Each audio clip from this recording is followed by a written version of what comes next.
Hey, it's Chris Chico, and I got some bad news for you that the housing market is gonna crash. It's gonna crash hard. It's gonna crash as if it was, the housing market was on an airplane 40 feet above the ground, and it dropped to the ground and created a huge, massive crater.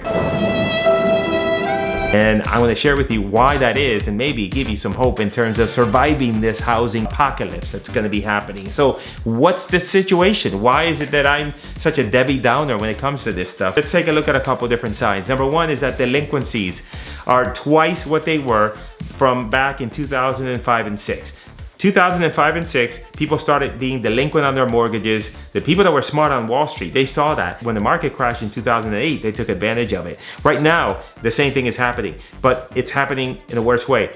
Twice the number of delinquencies right now than 2005 or 6. And think about it, if 2008 was catastrophic and horrible in terms of the financial market, what if it was twice as many people that couldn't pay their mortgage now as it was back then? Think about that. Think about that. 30% of all property owners are not making their payments. That is bad. That's bad. Let's talk about commercial. I'm not talking about the ones on TV. I'm talking about those buildings, the shopping centers. Tenants are not paying rent because they can't. They're not open for business. The landlord isn't paying rent. There's a commercial loan. What's going to happen with those? They need to be paid. A lot of those commercial loans are tied into securities that people are banking on for retirement. If those loans don't get paid, it just trickles back down to the regular working man. So that's a big problem. The other problem with commercial is that a lot of these office buildings that were filled to the brim with people now are no longer. Why? Because the new reality is working from home. The new reality is, hey, we don't need that big of an office. We could just tell people to come in and out as they need, and we just need a smaller space. So now we don't need to occupy 14 floors of this skyscraper. That has an impact on the commercial as well. Unemployment is very high. Although it's deceiving, if you look at the total unemployment rate, it doesn't seem that bad.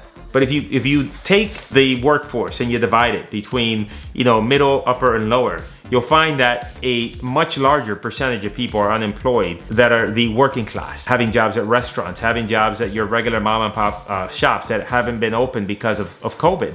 They are not able to find a job. So right now, they are surviving barely because of the stimulus money. Eventually, Biden and the presidency is not going to be able to give money forever. At some point, those stimulus checks are going to run dry and people are going to be in a heap of trouble, and that's going to affect the economy and trickle down as well. So that's a huge problem.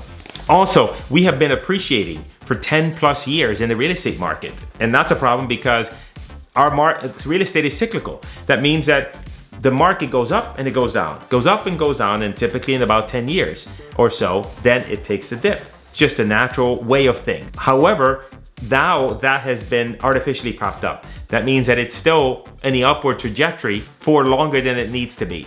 So when it drops, it's gonna drop. We are due for a correction. We were due for a correction a long time ago. This thing has delayed everything and it's continued to make it go up, but now that means it's gonna fall even harder. At the end of the day, you have a situation where you're going to have an economy with a tremendous amount of people that are not paying their mortgages. The banks are going to eventually say, we need our money, and if you don't got our money, we're gonna throw you out on the street.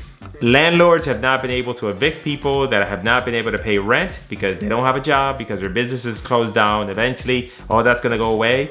People are gonna be thrown out into the streets. I'm not saying that's a good thing, I'm just saying that as a fact. Now, do I believe that all this is going to change overnight? Do I believe that this is gonna change over the next couple months and the market is gonna drop? I don't think so. Right now, inventory is at its lowest. The market is extremely hot, prices are high. The government isn't going to just stop the faucet of help that they're giving people. That means that for the foreseeable future, we're gonna continue to be okay. However, that is eventually gonna stop. So what can you do? By the way, if you're finding this video helpful, informative, make sure you subscribe to the channel, hit the notification bell, and that way the next time a video comes up, then good old YouTube can send you a notification. You can be ready for the next one. Right now, you should be saving and keeping as much cash as you can, making sure that you financially prepare yourself so that when the market does crash and if there's a lot of calamity out there that you can survive. Number two is I would also be thinking about how you can take advantage of the situation and the circumstances. One of the things about real estate is that fortunes are made when the market is down. because you buy low and then you're able to sell when the market comes back up. Because even if the market drops, eventually the market comes back up again. And so I would encourage you to also be in a position where when you have an opportunity for real estate to be bought at pennies on the dollar, that you take that opportunity. You can start that process now by getting involved in real estate. Even if you have little money, you can start off with a concept called real estate wholesaling, which is where you're going out and being a middleman. You're finding deals, passing them over to other real estate investors, and then making a fee for doing that. And as a result, you can make a significant amount of money, but also learn the business. When it comes time for the market to drop, then you're also in a position to buy deals because you have a lot of money and cash available. So I got a couple videos here or there that'll pop up that'll show you exactly how to do that. Make sure you watch those videos, and then that way you can take advantage of what's happening and make it worthwhile for you.